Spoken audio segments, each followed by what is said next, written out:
미하엘 라이터러 주한 이유 대사는 열정이 넘쳤다. 지안파로 꼽히는 그는 시민들과 자주 접하기 위해 평소 버스와 지하철을 애용한다고 했다. 신인석 기자, 미하엘 라이터러, 마이클 라이테러 65주한 유럽연합 EU 대사는 한국에 주재하는 외교관 중 최고령 베테랑에 속한다. 1981년 외교관 생활을 시작해 38년간 한 길을 걸어왔다. 한국과의 첫 인연도 20년 전으로 거슬러 올라간다. 2017년 대사로 부임한 뒤엔 정부 관료는 물론 일반 시민 학생들과도 활발히 소통하는 등 국내 외교가에서 손꼽히는 지안파로 알려져 있다. 오스트리아 출신이란 점도 그가 한국에 친근감을 갖는 이유다. 강대국에 둘러싸인 지형적 여건 속에서 숱한 전쟁이 상흔을 안고 있다는 공통점 때문이다. 그가 북핵 문제와 한일 과거사 청산 논란에 관심이 많은 것도 EU 대사라는 공식 직함에 이 같은 개인적 배경이 더해져서다. 또한 이유는 한반도 평화 정착 과정에서 한반도 주변 사강 못지않은 역할과 책임을 맡게 될 것으로 기대되고 있다. 베테랑 지안파 이유라는 공약수를 가진 그의 얘기를 듣고 싶었던 까닭이다. 지난 12일 주한 EU 대표부에 들어서자 하얀 구레나룻에 환한 미소를 띤 노신사가 먼저 악수를 청해왔다. EU 협상 노하우 풍부, 북핵 문제 도울용의 미하엘 라이터러 주한 EU 대사가 지난해 8월 방한한 페데리카 모게리니 EU 외교안보 고위대표와 판문점 도보다리를 찾아 환담하고 있다. 사진 주한 EU 대표부 17년간 오스트리아 정부에서 외교관으로 활동하다 1998년 이후로 자리를 옮겼는데 처음 맡은 업무가 아시아 유럽 정상회의 ASEM이었다. 마침 2000년 정상회의가 서울에서 열릴 예정이어서 벨기에 브뤼셀의 한국 대사관 직원들과 긴밀히 협력하게 됐다. 그때 사귄 친구들과는 지금도 자주 연락을 주고받고 있다.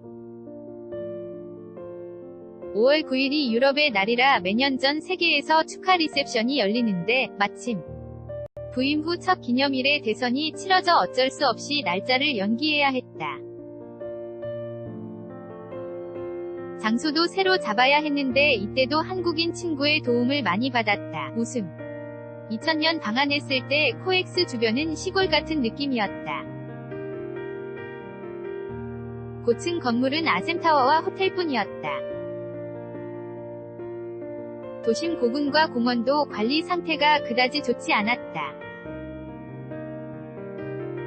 지금은 완전히 달라졌다.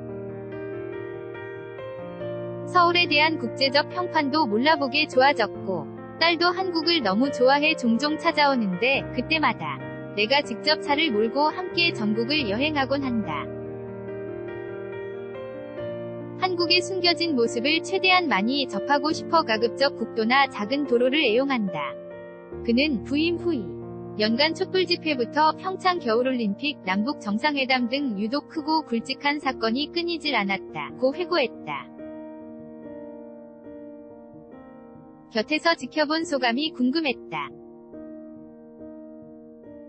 한국에 오자마자 2주 연속 주말 촛불 집회에 참여했다. 탄핵이 발표될 때는 광화문 광장에 설치된 대형 스크린 앞에 있었는데 자칫 폭력 시위로 번질 수 있는 상황에서도 헌법의 테두리 안에서 평화롭게 마무리되는 모습이 무척 인상적이었다. 한국 민주주의의 성숙도를 보여주는 증거다 싶었다. 화제는 자연스레 북핵 이슈로 넘어갔다.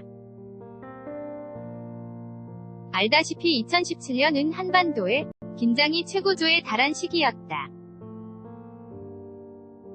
북한의 미사일 발사 실험의 이유도 대사관 직원들을 대피시켜야 하는 것 아니냐고 우려할 정도였다. 그런 상황에서 평창 올림픽을 통한 스포츠 외교가 극적인 반전의 계기가 됐다. 서독과 동독도 1964년 제 고향인 오스트리아 인스브루크에서 열린 겨울올림픽 때 사상 첫 단일팀을 구성하면서 화해의 물꼬를 텄는데 문재인 대통령도 넌 역사를 참고하지 않았나 싶다. 이유는 오랫동안 비판적 관여 정책 폴리시 오브 크리티컬 인게이지먼트를 유지해왔다. 상대에게 압력을 가하면서도 단지 압력에만 그치는 게 아니라 이를 통해 대화와 외교적 해결책을 이끌어내는 정책이다.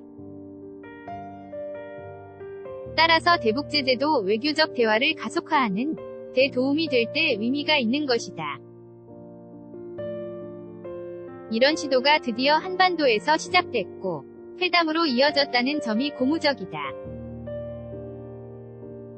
이는 전쟁 대신 대화라는 이유의 철학과도 맥을 같이 하는 것으로 이유는 이 같은 외교적 노력과 절차를 계속 지지할 것이다. 자세를 고쳐 앉으며 대부분의 경우 실무 단계에서 협의가 이뤄진 뒤 정상회담이 열리는데 이번엔 반대였다. 톱다운 방식에 따라 일단 회담은 잡혔는데 이후 실무 협상이 제대로 이뤄지지 않은 것 같다. 사전 준비가 미흡했다. 핵미사일은 기술적으로 매우 복잡한 만큼 전문가 차원의 논의 검증과 외교적 대화 협상이 반드시 선행돼야 한다. 하노이 회담이 시사하는 바도 이 같은 프로세스를 거쳐야 한다는 것 아니겠나? 페데리카 모게리니 EU 외교안보 고위대표가 두 정상의 악수만으론 성과를 낼 수 없다. 복잡한 문제를 해결하기 위해서는 그 이상의 과정이 필요하다고 강조한 것도 같은 맥락이다. EU는 2016년부터 아시아의 안보를 강조하는 새로운 글로벌 전략을 마련해 시행 중이다. 특히 한국의 3대 교역 파트너이자 최대 투자국으로 한반도 문제에 굉장한 책임감을 느끼고 있다. 또한 이란 동유럽 문제를 다루는 과정에서 수많은 상 경험과 분쟁 해결 노하우도 축적해 놓고 있다. 그런 만큼 남북한과 미국이 검증 작업 등을 본격화할 경우 EU도 기꺼이 도울 용의가 있다. 이런 과정을 통해 북한이 개방하고 비핵화를 완성하면 EU도 대북 교역과 투자에 적극 나설 것이다. 일단 평화로운 대화를 계속 추진한다는 점에서 높게 평가한다. 하지만 중요한 것은 지속성이다. 2000년 김대중 대통령도 북한 문제를 해결했다는 공로를 인정받아 노벨 평화상을 수상했는데 역설적이게도 여전히 해결이 안 되고 있지 않나? 선의는 실질적 행동과 해결책이 도출될 때 진정한 의미가 있는 법이다. 그럼에도 세대가 다른 남북의 두 정상이 평화로운 해결책을 모색하는 모습은 인상적이다. EU는 이런 동력이 유지되도록 적극 지원할 것이다. 한 EU FTA 현실에 맞게 개정 필요 평소 한복을 즐겨 입는 라이터러 대사 사진 주한 EU 대표부 1918년만 해도 오스트리아 헝가리 제국이 얻는데 두 차례 세계대전을 거치며 제국은 망하고 소국이 돼버렸다. 다시 일어설 수 있을지 자신도 없었다. 하지만 개방정책을 적극 펼치면서 경제가 살아났고 지금은 세계에서 가장 부유한 국가 중 하나가 됐다. 한국도 이와 흡사한 면이 적잖아.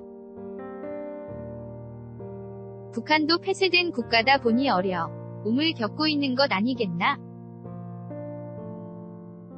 EU와 오스트리아의 성공 전략인 개방성이 북한에도 많은 시사점을 줄 수 있을 것이다. 오스트리아인들은 오랫동안 우리가 나치의 첫 번째 희생양이란 입장을 견지했다. 이후 91년 정부 차원에서 우리도 나치 활동에 가담했다. 고 인정하면서 피해자이자 가해자임을 처음 고백하게 됐다. 무려 46년이나 걸렸지만 이런 솔직한 고백 이후 비로소 인접국들과 좋은 관계를 맺을 수 있었다. 빌리 브란트 전 서독 총리도 폴란드 바르샤바에 가서 무릎을 꿇고 사죄하지 않았나? 외교관답게 일본의 태도를 에둘러 비판한 그는 그러면서도 미래를 강조했다. 과거의 역사를 묻어두거나 잊자는 얘기는 전혀 아니다. 나도 홀로코스트를 겪은 유럽 출신인 만큼 한국인의 감정에 충분히 공감한다. 얼마 전엔 영화 한 거 도 관람했다. 하지만 오늘의 유럽은 항상 미래지향적 태도를 견지했기 때문에 가능했다고 생각한다. 과거 얘기만 했다면 아마 끝이 없었을 거다. 더욱이 지금 한국은 100년 전과 달리 세계적인 경제 강국 아닌가? 한국은 세계에서 유일하게 EU와 세계 주요 협정을 모두 맺고 있는 나라다. 정치협정과 자유무역협정 FTA은 물론 안보협정을 통해 소말리아 인근 해적 소탕 작전도 함께하고 있다. 한 이후 FTA는 체결 8년 만에 교역 량 50% 증가라는 성과를 거뒀다. 그런데 그 사이 전자상거래 등 보완해야 할 분야가 크게 늘어난 만큼 현실에 맞게 개정할 필요가 있다. 유럽에서는 인더스트리 4.0으로 부르는데 개념은 비슷하다. 이와 관련해 한 이후 대화 채널도 새로 마련했다. 과학기술 연구 분야가 대표적이다. 특히 세계 최대 규모의 연구 지원 프로젝트인 호라이즌 2020의 한국 연구소의 적극적인 참여가 기대된다. 평창 올림픽 때 소개된 5G 기술도 이 프로젝트의 지원을 받아 개발된 거다. 은퇴 전 평화협정 지켜보는 개꿈 라이터러 대사는 한국인들과의 만남이 늘 즐겁고 새롭다고 말할 정도로 한국에 대한 호기심이 강했다. 출퇴근 때도 관용차 대신 버스를 주로 이용한다고 했다. 버스는 물론 지하철도 종종 탄다. 서울은 외교관들에게도 매우 흥미진진한 도시다. 편의시설도 잘 갖춰져 있고 문화생활을 즐기기에도 부족함이 없다. 주말엔 사대문 주변에 산에 오르곤 한다.